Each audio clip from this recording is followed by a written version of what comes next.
After the death of my parents, my brother and I only became closer. We couldn't be more different if you tried.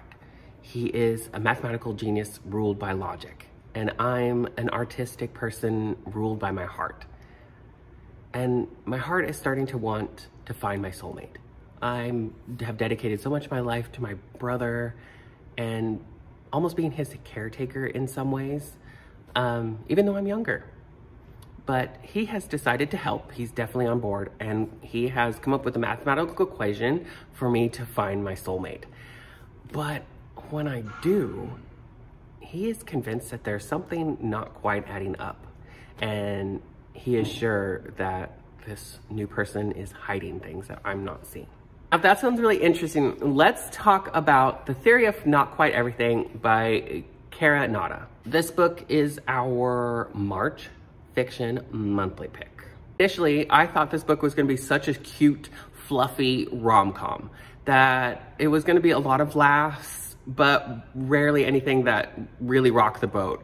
And I was very happy to find out that there was a lot more dark themes into this book, especially surrounding the parents' death. There was a mystery with that Mimi does find little clues along the way in discovering what actually happened the night of her parents' death. I really liked the family dynamic between Art and Mimi.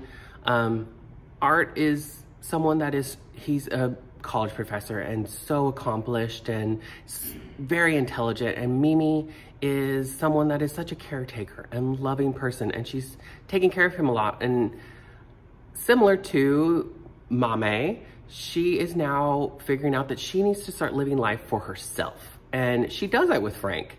And Frank is oddly similar to her brother. I liked how three-dimensional Art was, how there was things in his life Mimi had no idea about. Even though she thought she knew everything about her brother, there are some darker scenes when that make him stop swimming. He swims all the time, and there's a scene that makes you realize that there are things that happen to people that we never know about and will never know about. I love the exploration of different types of love, the love and bond you have with a family member versus the love you have for a significant other. This was a book that a lot of books I read, I love listening to the audiobook along with the book. I feel like it is similar to listening to a piece of music and seeing the score along with it. So you get a lot more of the little tiny nuances that you would never get just reading the book. The book was narrated by Pippa Bennett Warner.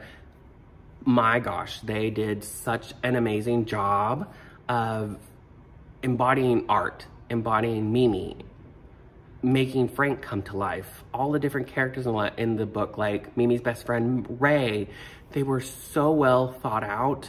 You were transported into each person as they came up in the performance. Writing, I feel, is very conversational and engaging. When a book has such vivid descriptions and you are transported into that person or that world, that means so much to me. I was there with Mimi through all of her trials, and I cried with her, and I felt for Frank, and I felt for Art so much.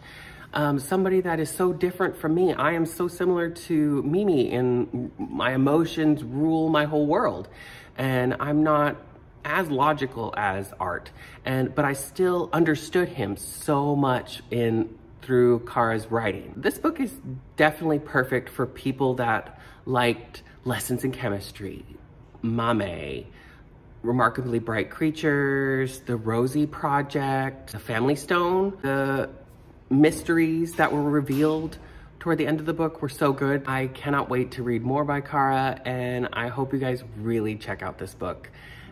If you want to see more of me and hear more of my reviews, please subscribe and like this, and I will be reviewing more and more books as we continue on this path with me.